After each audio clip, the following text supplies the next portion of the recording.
que dedican su esfuerzo y tiempo a investigar, estudiar y enseñar la verdadera historia de España. Este agradecimiento quiero personalizarlo en mi profesor, don Javier Campos, que se encuentra acompañándonos hoy. Él fue quien me dio mis primeras lecciones de historia precisamente aquí, en el Colegio Alfonso XII del Real Monasterio de San Lorenzo del Escorial.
Ministro de Justicia, Presidente del Consejo de las Reales Órdenes Militares, Nuncio Apostólico de Su Santidad y Decano del Cuerpo Diplomático, Sir John Elliot, autoridades, patronos y miembros del jurado del Premio Órdenes Españolas, señoras y señores. Nos reunimos aquí hoy con motivo de la primera edición del Premio Órdenes Españolas, instituido por el Real Consejo que agrupa a las órdenes de Santiago, Calatrava, Alcántara y Montes.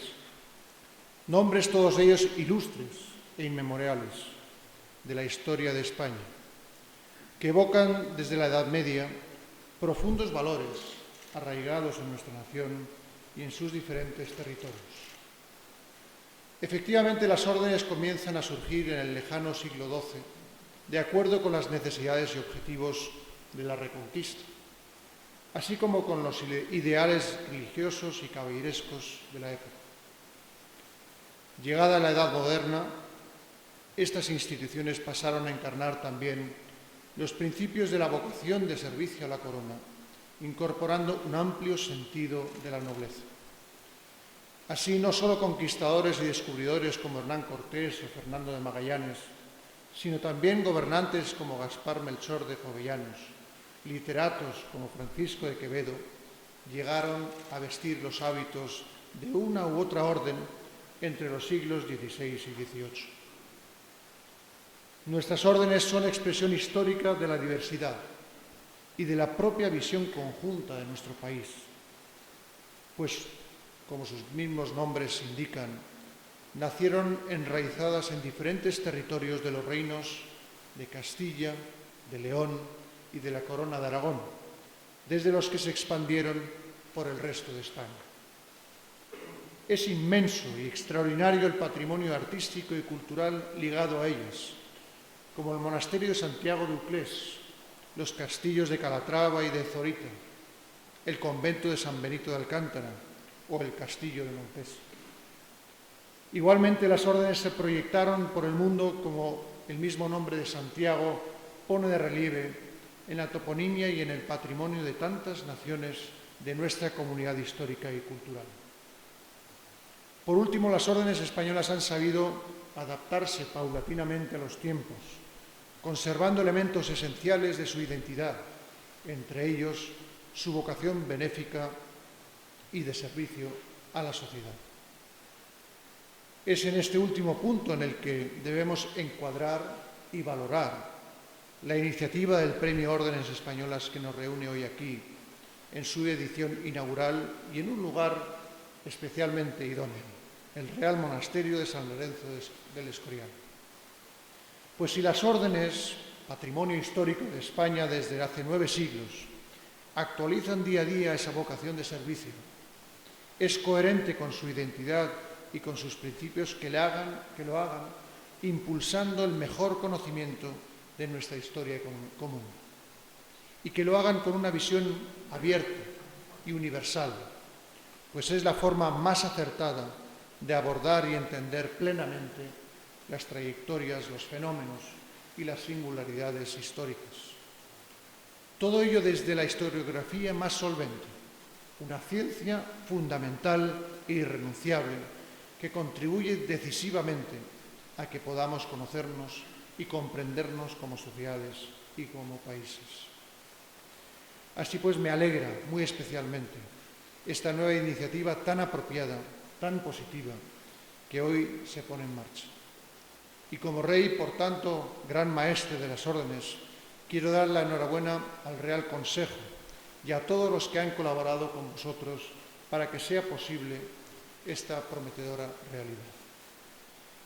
Y esta iniciativa se inaugura con un gran acierto, premiando una figura internacionalmente reconocida de la historiografía universal, como es Sir John Eliot, uno de los hispanistas británicos más relevantes y que tanto trabajo y tanta pasión ha dedicado al conocimiento de nuestras claves y de nuestro recorrido histórico. El presidente del Real Consejo, a quien agradezco nuevamente su trabajo y compromiso con las órdenes, ha descrito y glosado perfectamente los méritos de Sir John Eliot. Poco más puedo yo añadir, pero no quiero dejar de recordar las palabras que le dediqué hace ya unos cuantos años, 22, en la entrega de los entonces premios Príncipe de Asturias en 1996, como galardonado en Ciencias Sociales. Efectivamente, dije entonces, la labor del historiador es delicada, pues éste debe mantener con denuedo una ideal objetividad y no dejarse llevar por sus opiniones o creencias personales al analizar los hechos pretéritos. De ahí la importancia de la ciencia historiográfica, de su estudio, de su transmisión de generación en generación como lo más valioso de su patrimonio. En suma, John Eliot, como tuve oportunidad de subrayar en el Parlamento de su país en julio del año pasado, durante la visita de Estado que realizamos la Reina y yo al Reino Unido, la Gran Bretaña e Irlanda del Norte, forma parte de ese extraordinario elenco de historiadores británicos que ha desarrollado una labor formidable, contribuyendo a elevar el nivel de conocimiento y aprecio de nuestra historia en ese gran país, así como la calidad de la investigación que sobre ella ha realizado desde fuera de España. Por todo ello, gracias, profesor Eliot, y muchas felicidades por este premio, como bien ha dicho, innovador, que abre una nueva vía a favor del conocimiento y la difusión de la historia del mundo hispánico. Y para terminar, quiero dirigirme finalmente al Real Consejo de las Órdenes. Caballeros, este es el camino. Recordad que los prestigiosos nombres de las órdenes españolas, Santiago, Calatrava, Alcántara y Montesa, son un patrimonio de España y de su historia que debéis administrar con rigor y generosidad. Saber renovarlo y actualizarlo permanentemente al servicio de nuestra sociedad y del mejor nombre de España. Esta iniciativa que nos ha convocado hoy en el Escorial es un magnífico ejemplo de ello. Muchas felicidades y adelante. Seguid manteniendo el pulso y la vitalidad de nuestras órdenes casi milenarias. Muchas gracias y levantamos la sesión.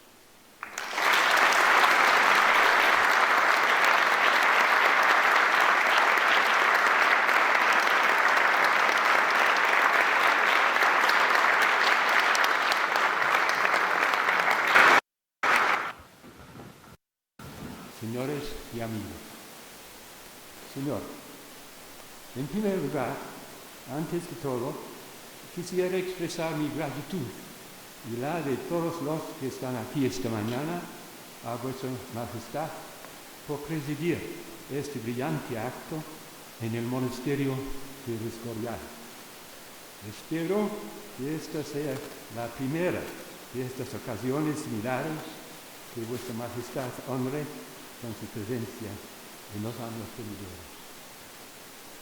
En segundo lugar, doy mis más calurosas gracias a don Pedro de Borbón, presidente del Real Consejo de Órdenes, al Real Consejo y a los miembros del jurado por elegirme como el primer homenajeado con este nuevo e innovador premio, el Premio Órdenes Españoles. Se trata de un premio único en el mundo, el primero a nivel internacional, dedicado exclusivamente a la historia. Queda reservado para historiadores de reconocida distinción cuyas obras durante el curso de sus trayectorias profesionales han avanzado nuestro conocimiento y comprensión de cualquier tema histórico con una sola calificación, que por lo menos una parte de su labor investigadora y de divulgación esté relacionada con el mundo hispánico. Puesto que soy el beneficiario de esta inspirada iniciativa, ustedes no se sorprenderán que la aplauda con entusiasmo. Sin embargo, hablando con la imparcialidad que es de esperar de los historiadores, me permito decir que la creación de este galardón es un acontecimiento destacado en el mundo académico con la potencialidad de tener importantes repercusiones en otros ámbitos. El Consejo de Órdenes ha demostrado con este premio que las órdenes militares, esas grandes instituciones de la Edad Media, todavía tienen su razón de ser y que son capaces de adaptarse con imaginación a los retos del mundo actual, tan distinto de la época de la Reconquista. Reitero, pues, mi agradecimiento al Consejo por su iniciativa y a las empresas y los individuos que la han apoyado y subvencionado para que siga siendo un aliento y una recompensa para futuras generaciones. Espero igualmente que las magníficas salas capitulares de esta basílica, adornadas con espléndidos cuadros pintados por algunos de los más grandes artistas de la monarquía española, constituyan el marco permanente para esta ceremonia. No puede haber un escenario más apropiado para la entrega de un premio tan íntimamente relacionado con la historia de España. Aquí, en este maravilloso monasterio palacio, la empresa de un rey que sobresale entre los que construyeron el Estado y la nación. La historia se impone. Digo esto como historiador de otro palacio, el Palacio del Buen Retiro, obra de su nieto Felipe IV.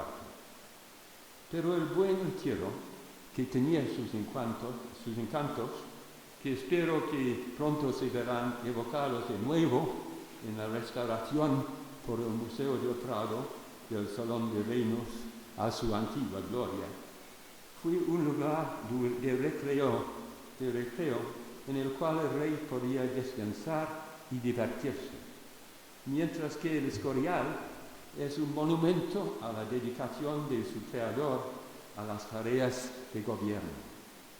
Constituye al mismo tiempo un incomparable testimonio del poder y dominio de España y de la civilización española en su máxima época de hegemonía europea y extensión global. El rey y su palacio son inseparables.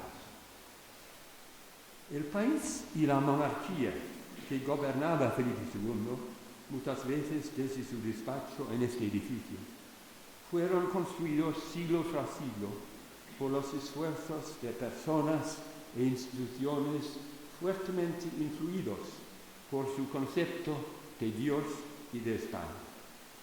Entre estas instituciones ocupan un lugar preeminente las órdenes militares de Santiago, Calatrava y Alcántara, fundadas en los reinos de Castilla y León en el siglo XII, y la Orden de Montesa, reservada a los caballeros de la Corona de Aragón.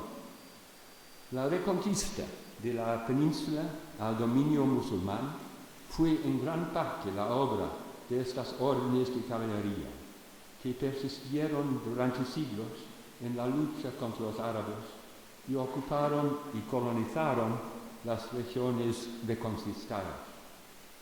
Sus esfuerzos les proporcionaron riquezas enormes en forma de botín y de la posesión y señorío de vastas extensiones de tierra en las partes liberadas.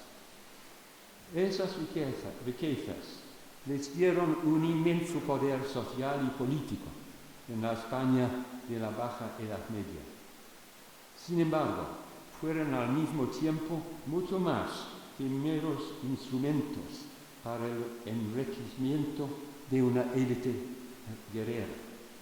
Desde su origen, las órdenes dedicadas a la cruzada contra el peligro islámico tuvieron una clara dimensión religiosa, que se manifestó también en la fundación de iglesias y conventos y en obras de beneficencia. La ceremonia de esta mañana es una prueba más del deseo del Consejo de Órdenes de perpetuar y reanimar esta noble tradición benéfica. El fin de la Reconquista, con la rendición de Granada en 1492, no supuso ni mucho menos el cese de la vocación de las órdenes. Sus caballeros participaron en muchas empresas militares del siglo XVI y se encontraban también en la conquista de las Indias. Sin embargo, las órdenes experimentaron cambios importantes. Los reyes católicos no estaban dispuestos a dejar tanta riqueza en manos privadas, y al asumir Fernando, con su habitual astucia, el maestrazgo de una tras otra de las 3 órdenes castellanas, estas fueron puestas bajo el control real. Felipe II completó el proceso cuando tomó para sí el maestrazgo de la Orden de Montesa. El impacto de la incorporación de las órdenes a la corona real sobre la historia política y social de España fue inmenso. En primer lugar, proporcionó a la corona unas fuentes de riqueza y patronazgo sin par. Entre las mercedes con las cuales los reyes pudieron ahora premiar los servicios de sus súbditos, los hábitos de las órdenes, e incluso más las encomiendas que traían consigo valiosos ingresos, fueron entre las más codiciadas. Así la corona, al decidir si conceder o no, obtuvo una enorme influencia sobre las capas superiores de la sociedad española. Sin embargo, la incorporación real de los maestrazgos tuvo otro impacto igualmente importante, si bien fue un impacto que hasta años relativamente recientes no ha sido suficientemente tenido en cuenta. La percepción tradicional de la España de los Austrias y de los primeros Borbones ha sido la de una sociedad fosilizada e incapaz de adaptarse a la transición a la modernidad, en contraste con sus vecinos y rivales europeos. Esta percepción formó parte integral de la famosa leyenda negra, una invención no solo de extranjeros envidiosos u hostiles, sino también de los españoles mismos, grandes expertos, desde luego, en el arte de la autodenigración. Ahora bien, gracias a las investigaciones de numerosos historiadores desde la segunda mitad del siglo pasado en adelante, esta percepción ha sido gradualmente matizada y modificada. Sin duda, en la España moderna, como en cualquier otra sociedad, las fuerzas sociales más profundamente arraigadas se mostraron extremadamente tenaces en conservar su poder. Pero ahora sabemos que la España de Felipe II estuvo muy lejos de ser una sociedad anquilosada. Por el contrario, hay numerosas pruebas de su movilidad social, una movilidad que se explica en parte por la adquisición por España de un imperio global y la urgente necesidad de abastecer una burocracia en rápida expansión con ministros y oficiales formados en las universidades. Esta necesidad brindaba nuevas oportunidades a ambiciosos aspirantes pertenecientes a los estamentos inferiores. Sin embargo, existían otros instrumentos, además de la burocracia y las universidades, que proporcionaban oportunidades para el ascenso social. Y entre estos instrumentos, las órdenes militares ocupaban un lugar destacado. Por ejemplo, el segundón de una familia de la pequeña nobleza que tuviera la suerte de conseguir por sus propios méritos o por la influencia de sus parientes una encomienda o un hábito de una de las órdenes, subía un importante escalón en la jerarquía social. Es lo que pasó con el conde duque de Olivares, a cuya trayectoria política y personal he dedicado muchos años de mi vida. Hijo segundo o tercero de una rama menor de la Casa Ducal de Medina Sidonia, don Gaspar de Guzmán, siendo todavía estudiante en la Universidad de Salamanca, recibió una encomienda de la Orden de Calatrava. En 1624, el ahora valido de Felipe IV fue nombrado comendador mayor de la Orden de Alcántara. Esta mañana es para mí un placer y un honor poder saludar al actual comendador de Alcántara, don Pedro de Borbón, presidente del Real Consejo de Órdenes. Sin embargo, tales mercedes no estaban reservadas a las familias nobles, y un creciente número de personas de ascendencia diana e incluso judía lograron una entrada en las órdenes gracias al poder de lo que Quevedo denominaba don dinero. A pesar de ser las órdenes restringidas, al menos en teoría, a los que podían probar su limpieza de sangre por los cuatro costados, en la práctica, un creciente número de conversos de ascendencia judía lograría al cabo gozar del prestigio conferido por un hábito de Santiago o de otra de las órdenes. La falsificación de genealogías fue todo una industria en la España de los Austrias. Tales revelaciones de la España del siglo XVI como una sociedad más flexible y más abierta a los grupos sociales marginados de lo que tradicionalmente se creía, son un buen ejemplo del valor de la investigación histórica. Poco a poco se ha conseguido matizar y desmitificar percepciones historiográficas muchas veces mal fundadas. Si se me permite un momento hablar de mi propia labor histórica que el jurado ha tan generosamente premiado, mi meta siempre ha consistido en matizar y desmitificar aspectos importantes de la historia de la España moderna que, en mi opinión, no han sido adecuadamente estudiadas ni entendidos. Si he conseguido parte de esta ambición en el curso de una larga trayectoria profesional, debo mucho de mi éxito a dos de los más grandes historiadores españoles del siglo XX.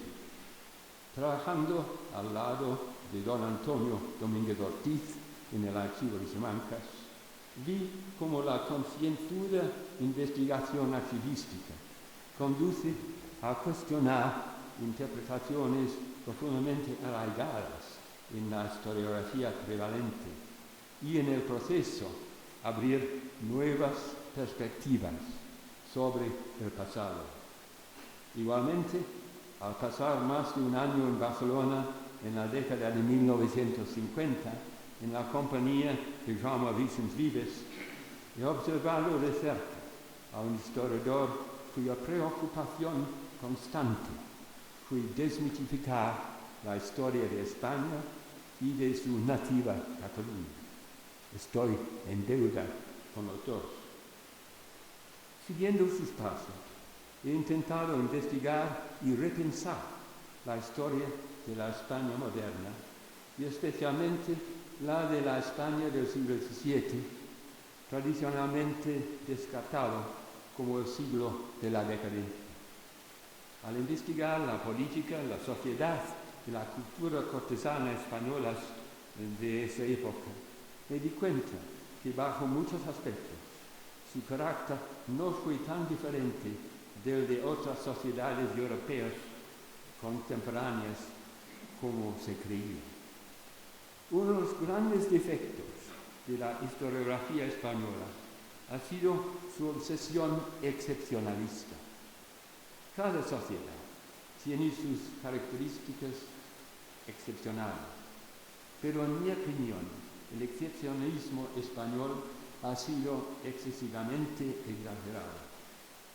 Nunca tanto como durante la época franquista, cuando se presentaba la diferencia de España como una virtud y no como un defecto del carácter nacional, esa noción tan promovida por los historiadores e intelectuales de las generaciones anteriores, sumamente preocupados por el supuesto problema de España.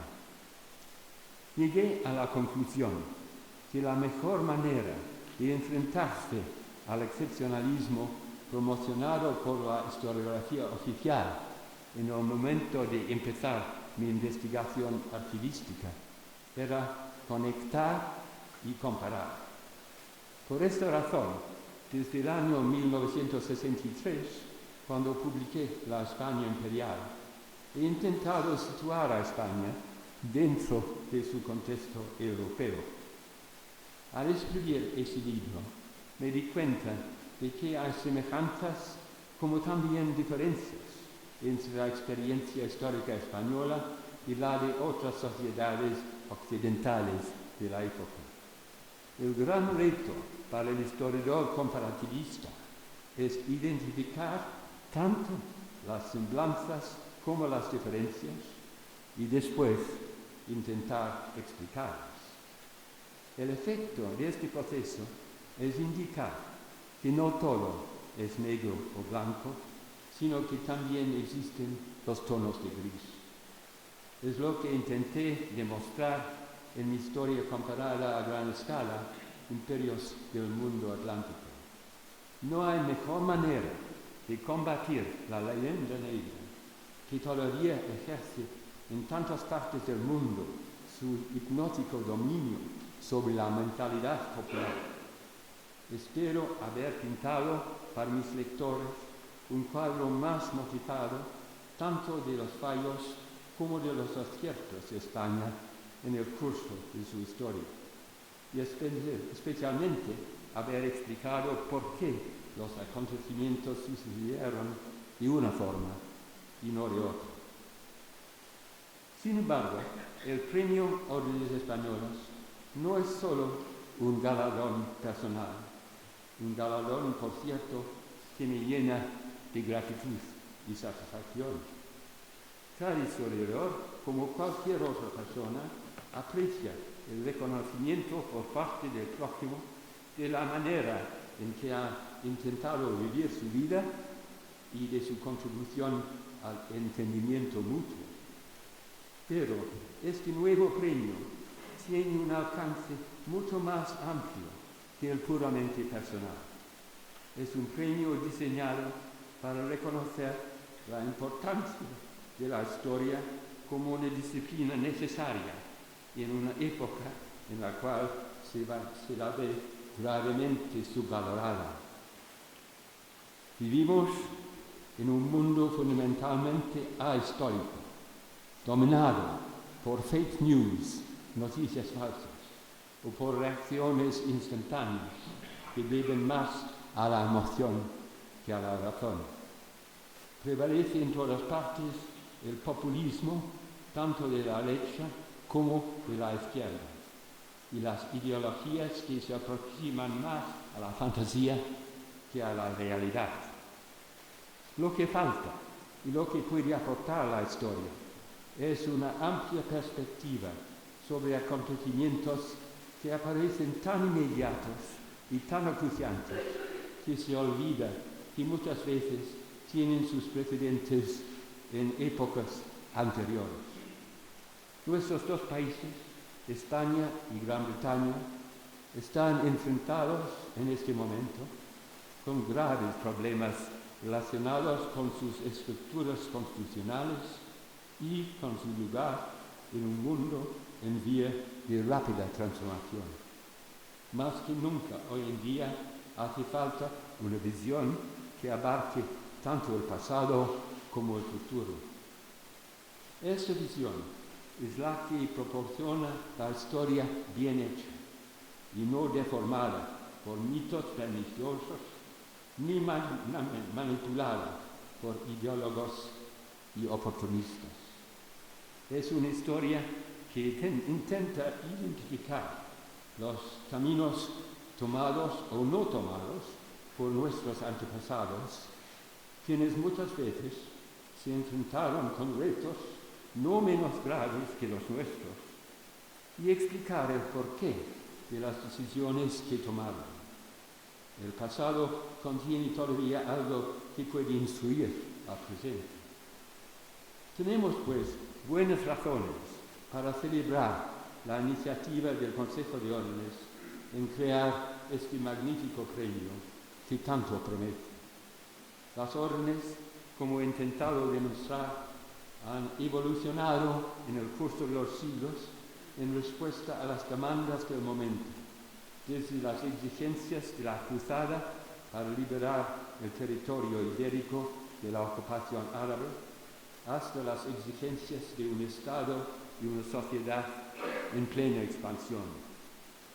Ahora siguen evolucionando y poniéndose al servicio de la humanidad en formas que demuestran su nueva actualidad. Les doy las gracias en nombre de la profesión de historiadores y todos los que creen que la historia tiene algo importante que ofrecer al mejor entendimiento de la condición humana. Muchísimas gracias.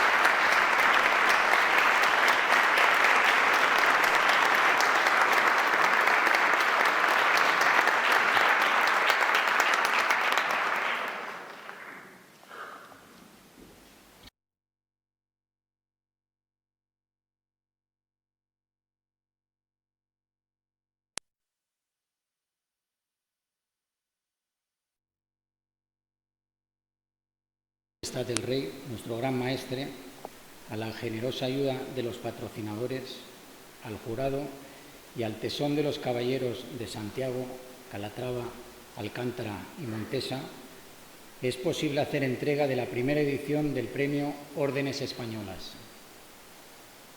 Premio internacional único en su género, que distingue a quienes han dedicado su vida a esa pieza clave del conocimiento, la historia, donde se forja el mañana con la enseñanza del pasado.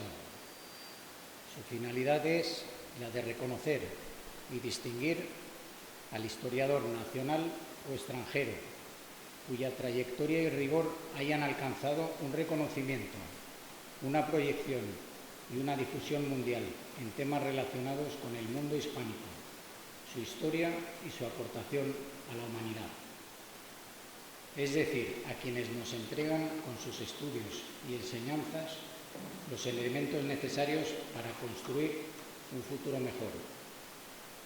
Para ello, contamos con la generosa aportación de diversas empresas comprometidas con estos valores y con el acierto del jurado que ha sabido elegir entre los numerosos candidatos presentados. Algunos se preguntarán, ¿por qué estas 4 órdenes han instituido este galardón? Así lo han hecho a través de su Real Consejo para cumplir con uno de sus objetivos seculares de carácter histórico-cultural: difundir el legado español como leal servicio al Rey y a nuestra empresa común, España. Las órdenes de Santiago, Calatrava, Alcántara y Montesa son parte de la historia de España. Durante muchos siglos, siempre junto a la corona, contribuyeron a la coexistencia y cohesión de España. Sus riquísimos archivos aportan en gran medida el conocimiento profundo de nuestra historia, dejando fuera el olvido y la ignorancia del pasado de la patria hispana. Como expuso el duque de Híjar, comendador mayor de la Orden de Alcántara, en su discurso pronunciado ante el Real Consejo de las Órdenes de 1798, ciencia sin verdad es ignorancia, hombría de bien sin verdad es quimera, virtud sin verdad es hipocresía, gobierno sin verdad es fantasma y autoridad sin verdad es sombra. Verdad, ojos y pluma limpios de prejuicios, cargados de sabiduría y de excelencia, unánimemente reconocidos, han sido los requisitos tenidos en cuenta por el jurado para elegir al candidato. En esta, su primera edición, el premio ha recaído en la persona y en la obra del excelentísimo señor John Eliot, caballero del Imperio Británico, profesor regio emérito de Historia Moderna de la Universidad de Oxford y candidato presentado por esta misma universidad. El profesor Eliot recibió en 1993 el Premio Nebrija de la Universidad de Salamanca por la calidad de sus monografías y más tarde, en 1996, se le concedió el Premio Príncipe de Asturias por su contribución a las ciencias sociales. Es miembro de la British Academy y correspondiente de la Real Academia Española de la Historia. Ha pasado por las aulas de mayor prestigio docente en una trayectoria abrumadora: Oxford, Princeton, Cambridge, entre otras. Su notoriedad excusa que quepa ahora enumerar todos sus méritos y distinciones, pues como se decía hace siglos, es público y notorio, voz y fama. El profesor Eliot se interesó desde muy joven por la historia y fue la de España la que más le atrajo. Estudiante en Cambridge, visitó nuestro país en extensión y Cataluña en detalle. Fue allí donde se encontró con una historiografía obsoleta, un campo virgen para la investigación académica, en el que, libre de fantasías y misticismos oportunistas, podían seguirse las doctas pautas marcadas por Vicens Vives. La mala historia conduce a una mala política, es una de las frases predilectas del profesor. Y así, una mala política da lugar a una mala historia. ¿Por qué?, se preguntarán. Porque necesita justificarse en un ayer inexistente. En Barcelona, el aprendizaje del castellano y del catalán le permitieron acceder a unas fuentes documentales que, por su complejidad y riqueza, debían ser objeto de estudio a fondo, ya que es en las fuentes donde nace el río y se separa historia de novela y realidad de ficción. A esta primera etapa investigadora y una vez en el Reino Unido, seguiría otra profesional a la que accedería mediante el ejercicio académico, hasta adquirir la prestigiosa condición docente que disfruta. Su tesis doctoral la dedicó a la revuelta de los catalanes de 1640, donde, al analizar las causas del levantamiento, describe con profundidad los intereses personales y el funcionamiento interno de las instituciones que lo sustentaron. A esta etapa corresponde también otro de sus libros titulado España, Europa y el mundo de ultramar, 1500-1800. Y en este contexto analiza a su personaje central, don Gaspar de Guzmán, conde duque de Olivares, a quien dedicó dos extraordinarias monografías que han pasado a ser obras clásicas, Richelieu y Olivares, y más adelante el conde duque de Olivares. El profesor, fiel a su máxima, siempre hay que pensar y repensar lo que se dice sobre el pasado.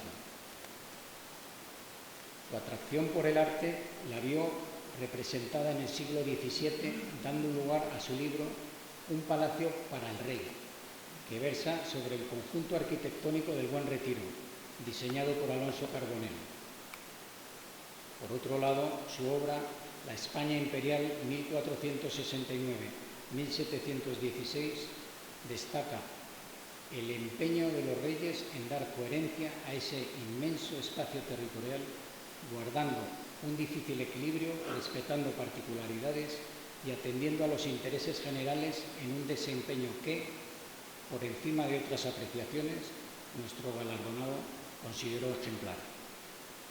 Asimismo, el profesor Eliot ha señalado el poderoso espíritu emprendedor y la confianza que tuvo España en su capacidad para transmitir a otros pueblos los beneficios de su religión y de su civilización.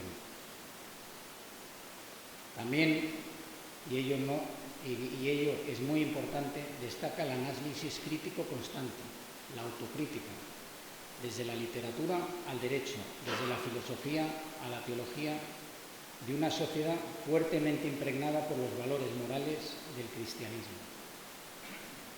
Apreció y ponderó la imagen de un rey justo y benévolo, que había arraigado en una sociedad indiana y que sobrevivió hasta la llegada de los procesos de independencia.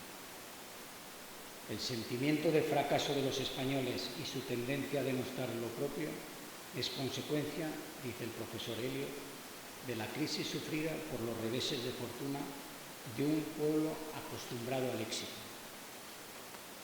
Su espíritu ecuánime se muestra también en otros ensayos históricos fundamentales, como La Europa dividida,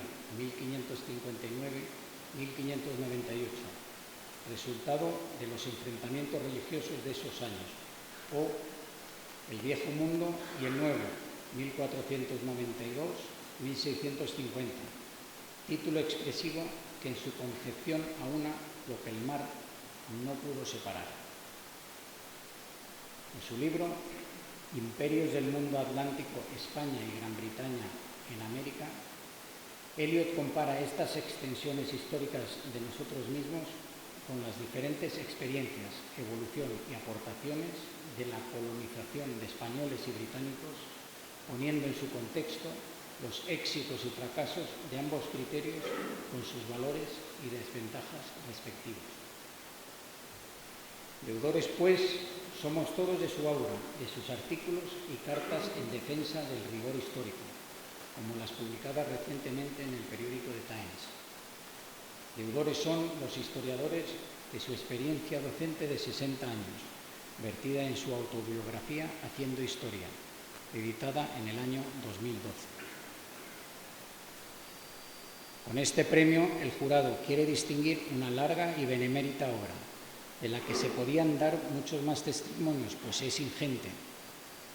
Su gran proyección internacional, así como su elegancia literaria, pero no en menor medida por la honestidad y la insobornable independencia de criterio y de juicio de su autor, que han creado escuela de notables discípulos y seguidores en España y en el mundo anglosajón, a los que denominamos hispanistas británicos.